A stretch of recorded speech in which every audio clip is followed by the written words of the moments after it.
Welcome back to the Path of Longevity show, and I'm your host, Dr. Robert Lufkin, and I'm joined by my co-host, Dr. Stephen Sidoroff. Today, we get to explore an important side of longevity that's often overlooked. Unlike the attention that's paid to pills and potions and even lifestyle actions that can be adopted to fight aging, less attention is paid to social and societal drivers of longevity. Our guest today is an expert on using public policy to influence longevity. Tina Woods is a social entrepreneur who has helped set an audacious goal of increasing the average lifespan by 5 years for an entire nation by 2035. Let's find out how she plans to do this. And now please enjoy this conversation with Tina Woods. Hi, Tina. Welcome to our program. Nice to be here. Certainly great to have you on the program, and we're so looking forward to hearing about everything you've done and getting into some policy issues and social issues. But maybe before we do that, you could take a moment, Tina, and just tell us a little bit about how you came to be so interested in longevity and kind of where you are now in the process. Sure. Well, I mean, it started way back when I was a young person. You know, I was always fascinated with biology and genetics. That's what I studied at university. I was pre-med. And so I've always had a real interest in this whole arena. Spent many, many years working in sort of pharma and biotech. So I've always had an interest just generally in the science side of things. And I suppose my interest in what I do now, and of course, I'm getting increasingly involved in all sorts of different areas linked to essentially creating a longevity industry and paradigm, which will enable us to live healthier for longer and happier. And so that has made me sort of delve into worlds that I've never sort of been involved with before, like policy and, of course, the investor community and of course, public sector, so I think about 5 years ago is when I really started to look at the longevity area seriously. I started doing quite a lot of work in public sector after having spent most of my work in the sort of commercial, sort of private sector, started getting very involved in AI and data, working with our public healthcare system called the NHS, looking at the impact of technology. I was always interested in how citizens and consumers were going to embrace the new technologies in terms of health. And I became really interested in sort of, the shift that we need to see really to move our sort of sick care model to a more preventative health model. And I could see the opportunities and the potential of the sheer enormity of developments taking place in science. This has been to live longer with AI. Of course, I'm interested in living longer, healthier and happier, and the role of technology in that. But of course, a lot of it is about social science, public policy. There's so many aspects that we need to really unravel and understand to really create a whole new way of thinking and doing health that is much more around prevention. So I'm sure I'll touch upon all those areas as we go through our questions. But yeah, so it's really in the last 5 years. And of course, I've met all the pioneers in longevity medicine, the top scientists, the entrepreneurs, the investors, all around the world. And involved in some really interesting strategic projects. And this is in the UK. I live in London in the UK, but which have international and global sort of relevance and application, which I'll come on to. Yeah, you're coming at this from a really unique perspective, both with your government positions as well as the private sector position. So I can't wait to dive into that. But before we do, maybe we could just take a moment. It's always valuable to find out from our experts how do you conceptualize aging and longevity? What is it? What are the factors in your mind that contribute to it?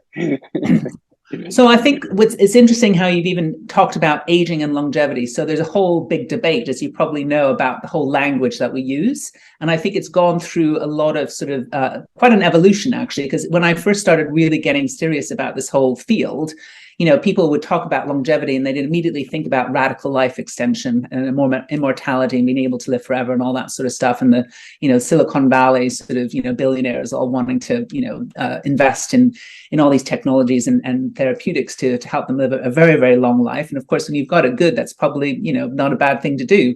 I think, but actually, as we've seen throughout the years, and especially driven by the sheer impact, the colossal impact that we've all lived through from the pandemic, I think people are seeing longevity and aging quite differently. And I think certainly in the westernized world, and certainly in the UK and indeed in the US, aging is really tinged with a lot of negative sort of images and imagery, because we've got ageism, which is a really, really, I think, the biggest barrier really that holds a lot of this field back. And so I think the language that we're starting to use, and there's a lot that, in many of the scientific conferences that I've been speaking at just in the last, 2 or 3 months, even terms like anti-aging, they're all starting to think, well, actually, is that really the best term to use? Because we're not saying that growing older is a bad thing. What we're really saying is that there's many things that you can do to delay the sort of the chronic diseases of aging. So, which is actually really where, I think longevity, the whole field of longevity is really at. We're really starting to understand, the biological base, the hallmarks of aging. In fact, just last month, they announced, an additional 5 to the original 9 that were first published in 2013,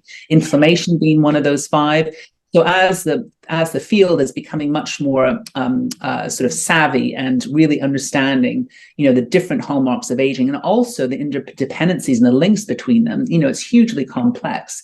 But it does mean that we can have and are starting to unravel really the biological basis of aging. So we've got terms like biological age, which certainly has started to enter the sort of consumer media, for example. So there is starting to become a greater awareness of the fact that actually your biological age can be quite different than your chronological age. And actually there's an impetus, and that we've now got some of the tools that will enable us to either delay our biological aging or indeed sort of turn the clock back, so to speak. And that really, I think, is the interesting space, because it starts to introduce in people's minds that actually aging is malleable. You don't have to necessarily sort of start falling apart at the age of 50. You can really, how you live your life. And of course, with the growing availability of some of the really promising therapeutics, we can really extend that period of healthy life, health span. And I'm starting to use the terms healthy longevity quite a lot, actually. So I think, language is really important. And I think there's a lot of debate around it. I think we need to, as a global community, I think we need to align on a shared language, which speaks to the science and the potential, but also I think really takes on board that we're not saying growing older is a bad thing.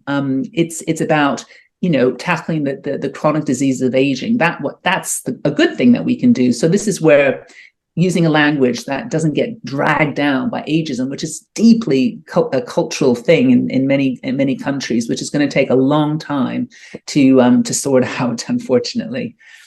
Yeah, absolutely. Ageism is one thing that's still somewhat socially acceptable. People would never say it in other situations, but somehow it's okay to comment on someone's age and their fallibility from that. But yeah, the paper you referenced on the hallmarks of aging, when that came out, and they added additional hallmarks of aging, I found myself asking, I wonder if that means we're understanding it better or we're understanding it less. We're just adding more and more dials. It's getting more complicated. Exactly. We're understanding what it's knowing what we don't know. It's sort of like it's deeply complex. And I think this is where, my fascination with all these technologies and, and AI and quantum computing and, it's going to open up this huge vista of opportunity. And just today, in fact, I think it was today, they announced the Breakthrough Prize for DeepMind's AlphaFold, where they literally, through understanding protein folding, using AI, I mean, that's going to unlock a huge number of possibilities in understanding,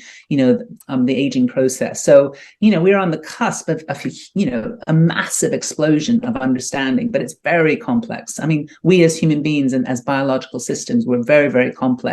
And this is where we as humans are quite different. And this is, I think, the interesting bit around, and I know this is one of the questions, I think, that link between the biology and psychology of aging is, I think, an incredibly interesting area, very, very ripe for further research and understanding. Yeah, I think we definitely want to get into that. Before we talk specifically about your work there, back to aging and longevity, you're right. There is a revolution. It's moving faster and faster like it's never been. I wonder, which areas are you most excited about and do you think are most promising in this exploding space in so many different areas?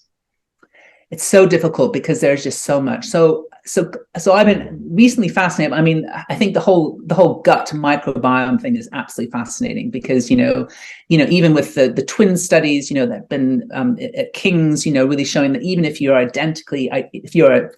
genetically identical, your microbiome will have a huge impact on how you metabolize food, for example. And there's a lot of interest, for example, in how that might lead to new understanding about weight loss, but also indeed, on the aging process. So that's, a very sort of, embryonic area that's also ripe for explosion. But I would say one of the areas that, I'm fascinated by, more recently, just because I've opened my eyes to the importance of the sort of psychological aspects of aging, and even there's just so much on brain brain cap, this concept of brain capital and sort of learning and sense of purpose and optimism, and how and reading about, for example, one of my sort of mentors really is Alex Zavaronkov, who runs in silico medicine, or was the founder in silico medicine and deep longevity, and of course he with Peter Diamandis has been doing a lot of work on psychological aging clocks, and it just shows the huge importance of how we think in our mindsets, even on the physiological parameters of aging, and happiness and sense of optimism.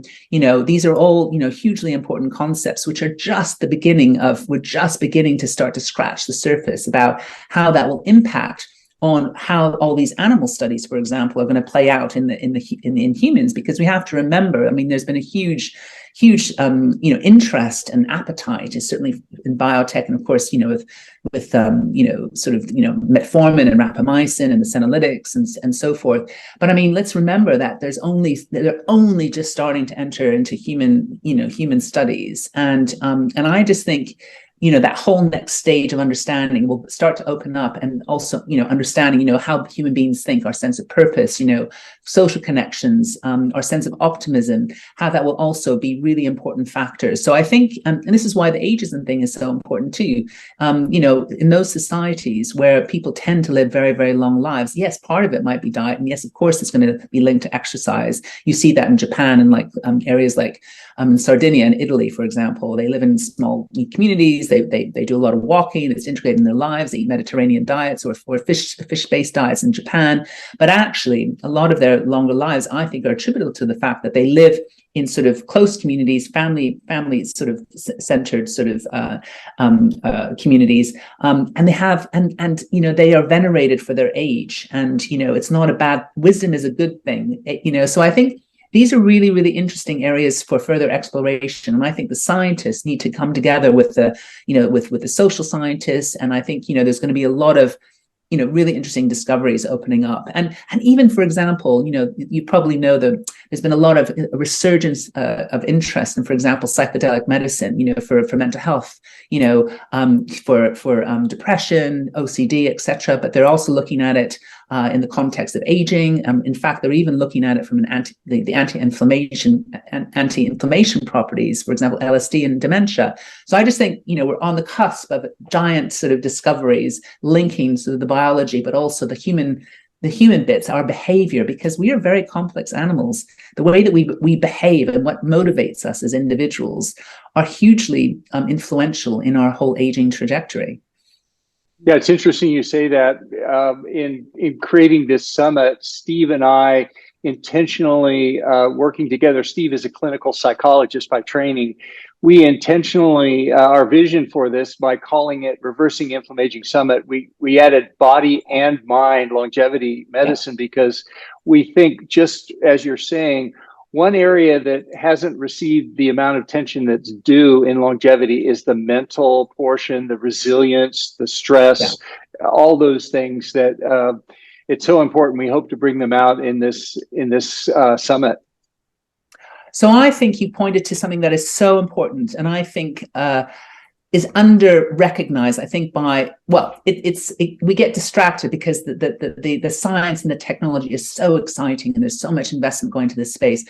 But I think, so I'm really fascinated by a concept called the exposome, which is essentially sort of the wider environment in which humans live and thrive, and it's linked to climate, it's linked to the planet, etc. It's about those environmental factors which allow a person to either thrive or not, and that, of course, is everything from what you eat, your lifestyle, pollution in the air, stress, so that's mental health, and how you behave and survive. And you mentioned resilience, so resilience is massively important. So I think, a lot of my work now is kind of like, it's from like cells to cities, like making that link between what's happening at a very, very fundamental sort of unit of biology, genetics, cells, etc., and then linking that up into a much wider concept around the environments in which we live, because human beings are very, very influenced by the wider environment, and that's why the social determinants, or the wider determinants of health, which actually are responsible for 80% of our health status. I mean, a lot of people don't realize that we have so much focus on what's happening with our doctors and hospitals, which is only about 20%. So I think that whole 80% is becoming a huge policy focus, certainly in the UK context. And of course, coming out of COVID, I mean, the reason why we were so badly affected by COVID is that we were in really poor health, and a lot of it was linked to wider inequalities, systemic inequalities, poverty, depression, loss of hope, despair. Angus Deacon writes about that with the opioid crisis. I mean, those drag down your years in good health, and that's a really, really big problem. And I think we as a longevity community, we have a responsibility to understand that and address that as well, because it's not just about the sexy, glitzy, molecules and drugs. It's a much bigger thing than that. Yeah, go ahead, Steve. Yeah. You make a very good point there, and I really appreciate how you run the range from cell up to community in the world, because every layer of that is really very important.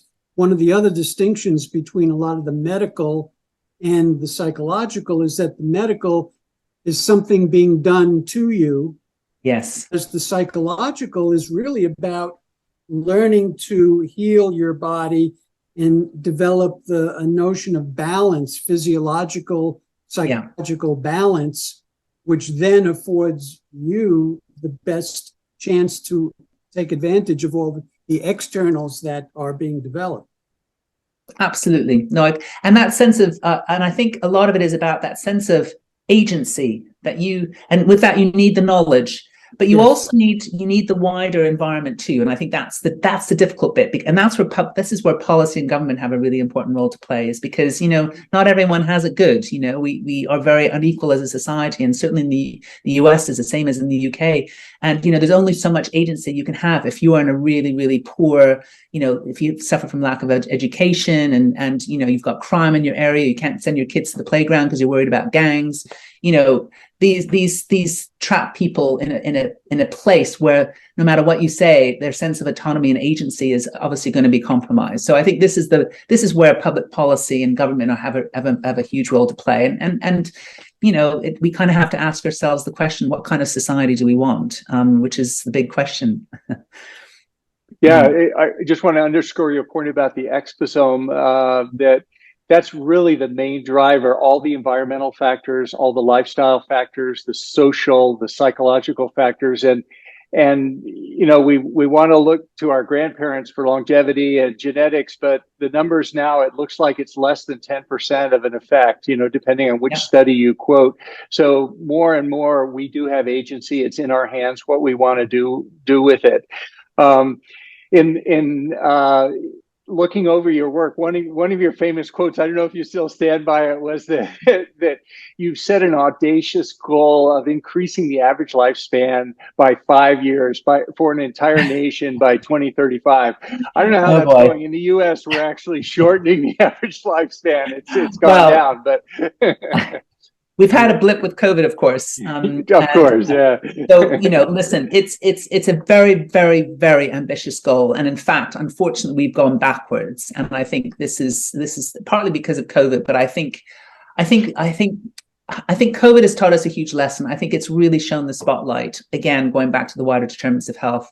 you cannot set a goal like that until you really address the systemic reasons why people are in poor health. And it's not just about individuals, it's about communities, populations. And I think so yes, the goal, it's good to have stretch targets, so to speak. And I would say that goal, so just a slight bit of, I guess, going back, and the context for that goal is that in 2017 the UK set, or they launched an industrial strategy, and then they launched a grand challenge program in 4 areas.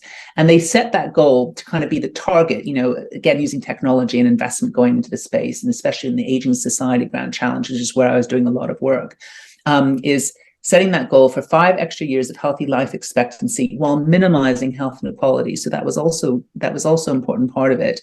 So set that goal. And then, of course, when we've just had a change of government, you may know, but Boris Johnson, when he became prime minister, whatever it was, 4 years ago, that was in the government manifesto commitment. Now it is still in the government manifesto commitment, but coming out of COVID, of course, everyone realized, my goodness, we are going backwards. Obviously life expectancy has certainly gone down a bit just because of the book on COVID. And actually, in a funny sort of way, because we had so many people dying, it actually probably sort of had a positive effect just for a brief moment in time on healthy life expectancy, because we still have this terrible situation where we have a 20-year gap between poorest and richest people in terms of healthy life expectancy, the years lived in good health. Now that, unfortunately, now is in jeopardy of actually increasing further, because we're still really tackling this whole knotty issue about the wider determinants of health. How do we do that? And of course, now we have a new government who seems to be hell-bent on a growth at all costs policy. So I think there are a lot of us feeling that we're going to go backwards a little bit on that. So, but listen, we'll just have to see. I think there's a huge community that's very, very, very focused on that goal still. And what's been wonderful about that goal, because government supported it and endorsed it. I mean, we will see now what's going to happen with it. It meant that we could get all the key stakeholders aligned around kind of like a mission-based approach. So you couldn't really argue with it. And actually, I don't think anyone could argue about that as a good thing. The more people who are healthier for longer only helps everyone in society. So I think it's non-bipartisan. I think it's something that a lot of people can get behind. But if you've got government committing to it, you've got investors, significant government money going into it. And these are the sorts of things that I've been sharing with your colleagues in the US, of course, the Catalyst Institute and the Longevity Alliance, and, sort of, because I think those goals do help if you've got government behind it, because then, and the mission-based approach is very helpful to focus the minds and to break down the barriers and the silos, and the metrics and the incentives too are the big part of that puzzle. Yeah, I'd love to hear more about your role and the action you're taking as the Healthy Longevity Champion for the UK National Innovation Centre for Aging. Yeah, it's a big title. How are you using that role to move these goals forward and to accomplish change in longevity and health span? Yeah, so that's a really exciting role to have. I mean, it's sort of so as Healthy Longevity Champion, working with the lead organization in the UK, they're certainly looking at all the science and technology behind healthy aging, healthy longevity. They're very, very interested on the sort of brain capital side, the psychology of aging, that link that we were talking about earlier. So they're very focused on some very ambitious projects around things like longevity cities, which are sort of how do you create communities, neighborhoods, and cities that promote, health at across the lifespan. So it's not just healthy aging; it's not the later part of life, because healthy aging tends to be compartmentalized sort of to the plus 50s. Now, you and I know we have to start even before birth to really, deal with, to really crack this. And so this whole concept rests on creating environments. I mean, things like active transport, green spaces, housing with smart technologies. But fundamentally, it's about involving the residents, the citizens, the local businesses in creating places that really promote good health. And of course, you need government to support that. You need investors to support it. So there's a concept, you're probably very familiar, certainly in the climate space, around ESG investing, and investing for clean energy, disinvesting away from fossil fuels. Well, there's a big project. This is another hat that I work, which is a social venture called Business for Health. And so I'm working with pension funds, asset management, big companies, really looking to invest in infrastructure projects like housing, like neighborhoods, cities, etc., to really bring health into ESG, so ESHG, and delivering commercial returns, of course, that goes without saying, but fundamentally it's about bringing social returns and societal returns. So it's kind of a big idea, which kind of picks up concepts like inclusive capitalism, stakeholder capitalism that the World Economic Forum have been talking about. So these are big things that we're trying to launch in terms of longevity cities. We've got a big pilot called the Internet of Caring Things, which is literally involving citizens in testing out all these new technologies. Longevity as a service, what are the products and services that we can be offering citizens, which is part of that concept of longevity cities. So this is a big thing which links up psychology, behavior, brain capital, mental health, biology of aging. So we're getting the whole community together, policy, investors, science together to reimagine and come up with another mission, a healthy longevity innovation mission, which we are in the process of trying to excite. We've got a new fund that was announced by the government last week. It's called the LIFTS Fund, which is an injection of investment in science and technology, long-term investment. We have a new group called ARIA, which is modeled around DARPA-H, sort of high-risk innovation sort of investment. So we're hoping to tap into that energy, that investment, a new way of thinking about health, which brings everything together to break down those silos and come up with some real breakthrough thinking, and leveraging AI technologies, et cetera, quantum, et cetera, et cetera. I can go on for ages, but it's quite a big mission that we're working up. I just wanted to make a comment here because I think that's what you're talking about is brilliant in terms of how you're bringing so many different facets together. I've written about resilient communities. And I've talked about the ingredients that go into having a community being resilient, which in my definitions translates into longevity and other things. Yeah, so absolutely. At some point we'll have to talk about. So I really like that word resilience, because resilience, we've been using that word quite a lot in some of the system change mapping that we're doing with the work we're doing, because really fundamentally what we're trying to do is move the sick care model to a more preventative health model. And resilience is a really interesting word because it's long term, it's sustainable. It's seen,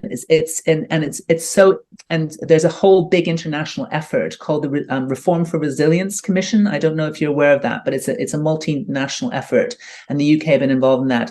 And they are looking at linking health with economic growth. It's this new concept around resilience, creating resilient, communities, resilient growth, resilient health. So yes, absolutely. I would love to speak to you more about that. Yeah.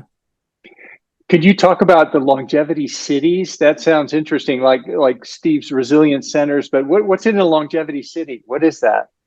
Well, I mean, so it's obviously early days because they've just literally launched, but we've got templates that we're sort of developing on the basis of real world pilot projects. So one of the pilot projects that's underway, which has just received, quite a significant amount of investment from the local council and government and investors in an area in a fairly deprived area. This is the north of England, and what they're doing is that they are creating an ecosystem of businesses, and including obviously a lot of the new startups and the new technologies. In fact, I think Nicolina is one of your speakers, but Glycanage, I think they're one of the businesses, but it spans housing. It's a whole array of different sort of organizations coming together to kind of create almost like a test bed of companies, technologies. But the most important thing about it, which is absolutely fundamental, is that they're getting the real people living in the community to participate and engage in these new technologies.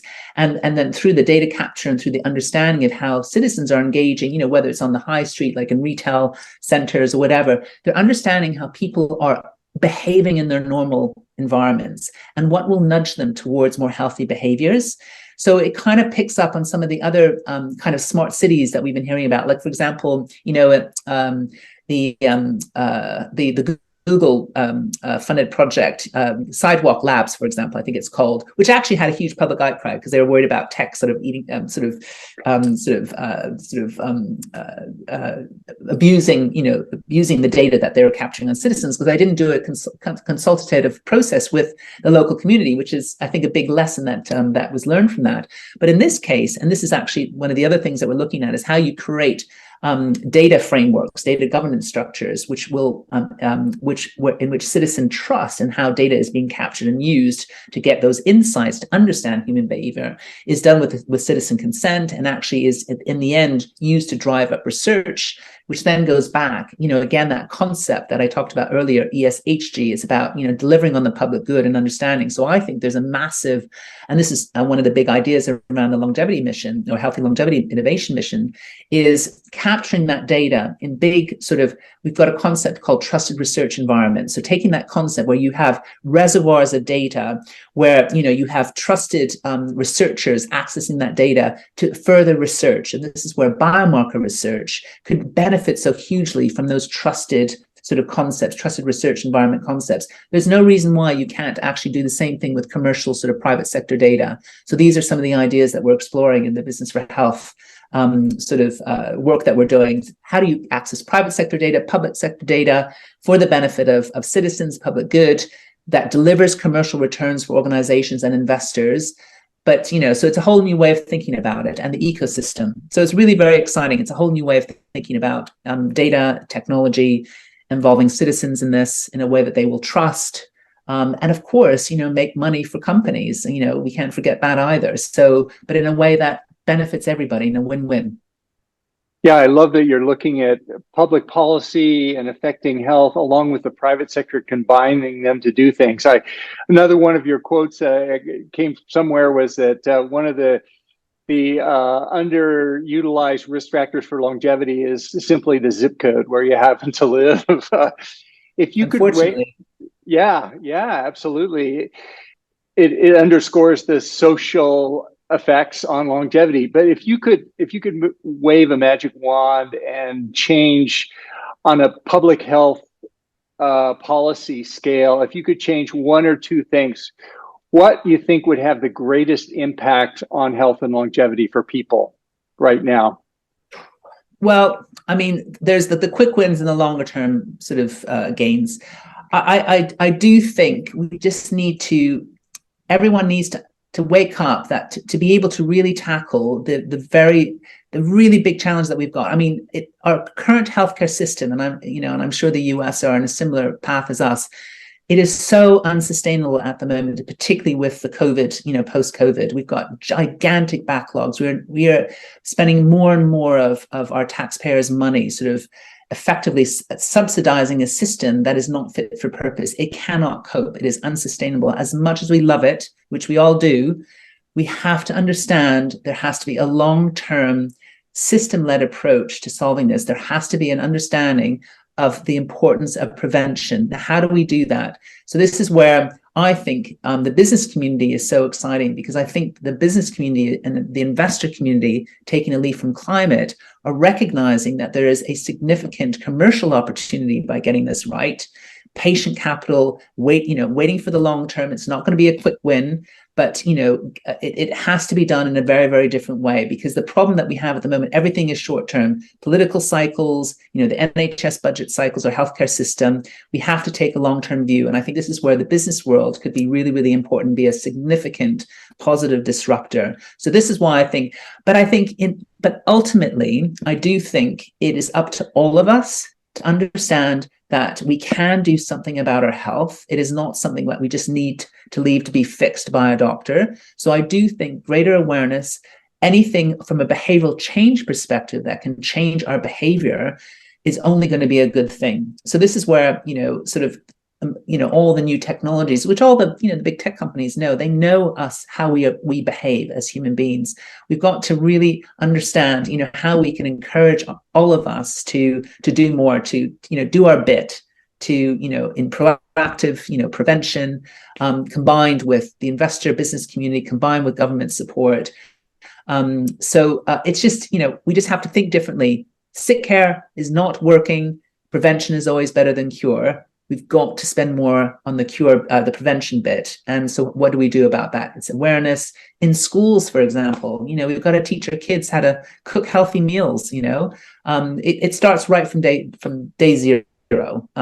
So sorry, I know that's not simple. No, yeah. Well, so on the prevention side, it's a great message. If you had to narrow it down, do you think the most bang from your buck in prevention is going to come from like nutrition, exercise, meditation, stress, resilience? Which of those areas do you think, or all of the above? Or of course, all of the above, but it's all of the above. And of course, we all are very unique in the makeup that's going to work, the formula that will work for us as individuals. And I think that's a life quest, what works, but this is where technologies and all things that can help you understand where you're at on that sort of trajectory is very, very helpful. What are the things that you can do?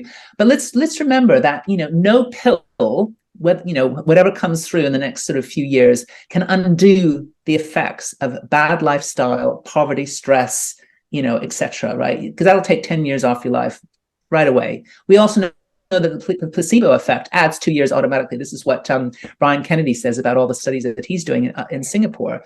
Hope is really important too. Optimism. So these are really, really important. So I think, and understanding that is key to that. So I think, we know, so we know research, this is published research. We know that if everyone walked 20 minutes a day, that would have a colossal impact on our healthy life expectancy and would have a significant economic benefit globally as well. Rand Research did some modeling on that. I think it was they calculated $100 billion would be added to the economy just if we walked 20 minutes a day. I mean, these are simple things, but yet we don't do them because we are human beings. We're very complicated. We have all kinds of reasons why we don't do these things. So this is why understanding human behavior is so important. Mm-hmm. So I think nutrition is really important. So one of the big areas that we're looking at with Business for Health is food systems and shaping the food system. We know, and I'm afraid the US are also victim to this, we know that we eat far too much ultra high processed food, and there's a gigantic, lobby. There's a lot of scientific research, trying to prop up marketing claims by, manufacturers claiming they're marketing healthy foods. But actually, we know that those foods are not helping our health; they're damaging our health. So this is where the ESHG argument can be really, really powerful. Disinvest away from companies that are churning out the junk food and marketing it to our kids. So that, again, libertarians may not agree with this, but actually, when you look at it with the evidence, it's a significant factor in childhood obesity. It is the biggest thing that the UK are dealing with at the moment, the obesity crisis. It is, and I know the US are the same. And indeed, yes, we've seen it happening in countries in Africa, in Nigeria. It's happening all over the world. And I'm afraid that's a really big area that needs attention. Absolutely. Mm-hmm. Yeah, and it's not just a matter of education. Like you can explain to people how harmful a given processed food is, let's say, and everybody gets it, everybody understands it, but there are these psychological overlays of addiction where yes, they physically can't stop eating it. And sugar addiction is a known thing. Absolutely. And other types of processed food. I think, famously, when the tobacco companies took over the processed food business, they basically learned from their mistakes, and they used the addiction business model to sell colored cereals to children, yeah, and, all the things that they sell now. So the psychological component is going to be necessary. It's not enough just to educate people. It's such a complex thing. Very complex, very nuanced, unconscious processes of behavior. It's about wider environmental context. And the problem is this food is cheap. Junk food is cheap. And that's, so if you're really, really struck, if you're, living in poverty and you need to feed your kids, what are you going to do? That's the problem. That's true. That's true. That's why the work that you're doing on a community level, on a governmental level, is so important, because some of these things have to start on that level.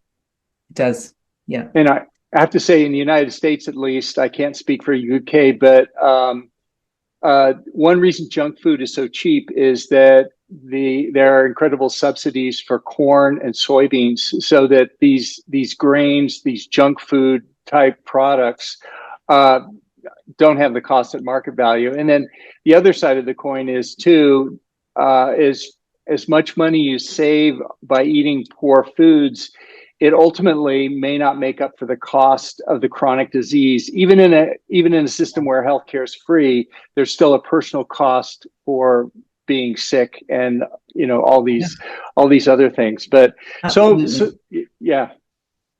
So many things to go over here. We've talked about the public health side, and then private investors into public health projects. What about just the private investors that you're in venture capital now? Are they in longevity space? Are they just interested in drugs now? Is that the main thing, or where do you see that space going?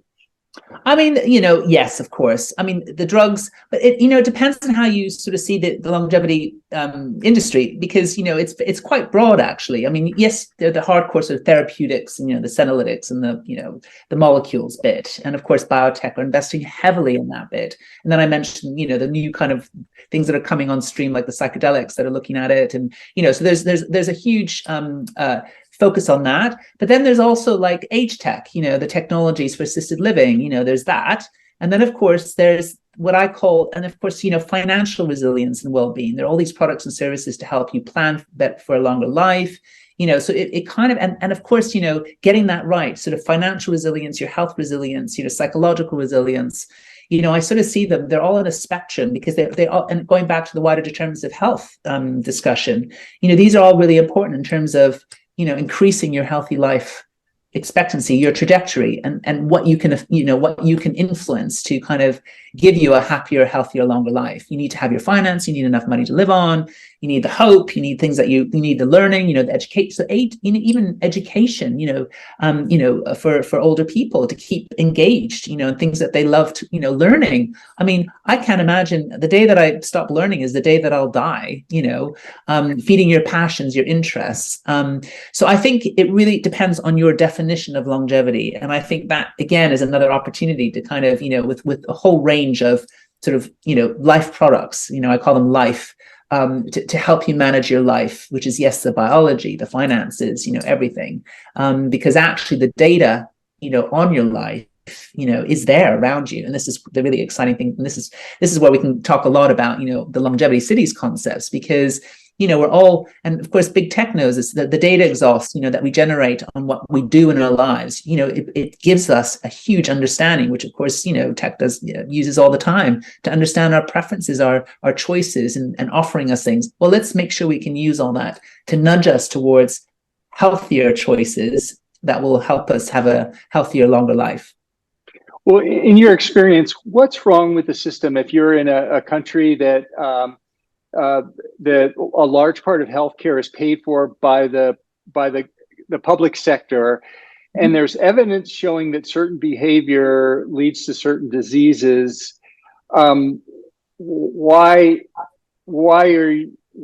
are you not able to be more effective in changing that behavior? Is the evidence not strong enough? Is it too controversial?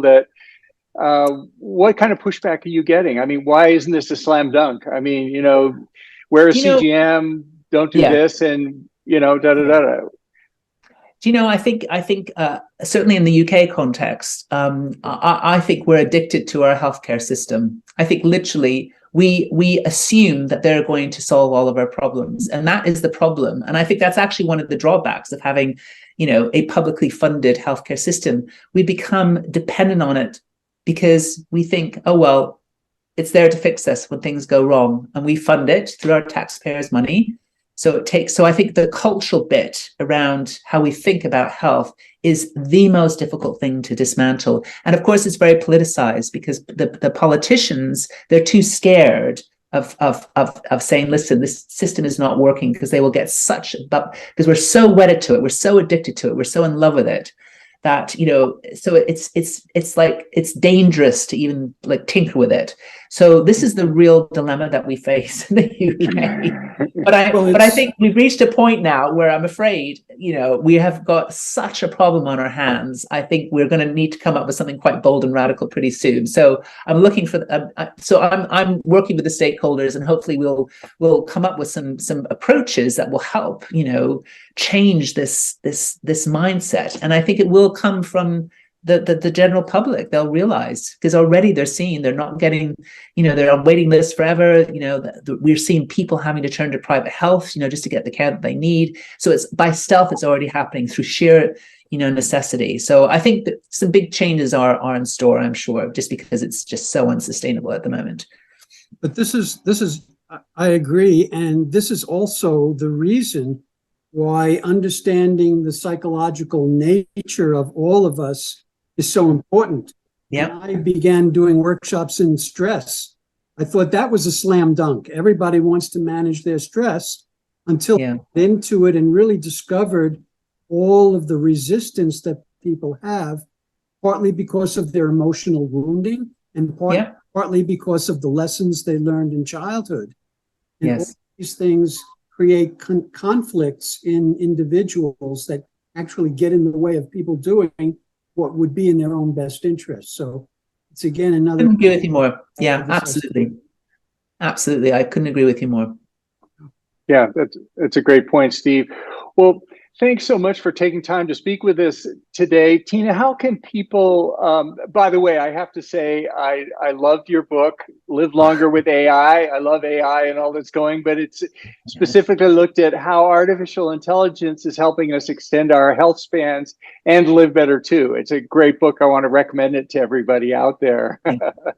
Thank you. How can people get in touch with you or get a hold of you, follow you on social media? Some people may be listening to this as an audio version. You could just tell them your website. We'll have it in the show notes as well. Absolutely. Well, I'm on LinkedIn, Tina Woods, LinkedIn, and I think it's Tina Marie Woods, but yeah, you'll find me. And then I'm on Twitter at Tina Woods on Twitter. You can Google my book; it's on Amazon, and my website is colliderhealth.com. So collider, like colliding forces. So colliderhealth, one word.com, and you can reach me there as well. Great, thanks. Thanks so much, Tina, and thanks, Steve, for joining us here. And we're looking forward to great things in the future from you in the UK there and around the world. Thank you so much. And it's been such a privilege and honor to participate in your program, which is wonderful. And so looking forward to listening to all your other experts and pioneers. They're all incredible, incredible people. So thank you for involving me.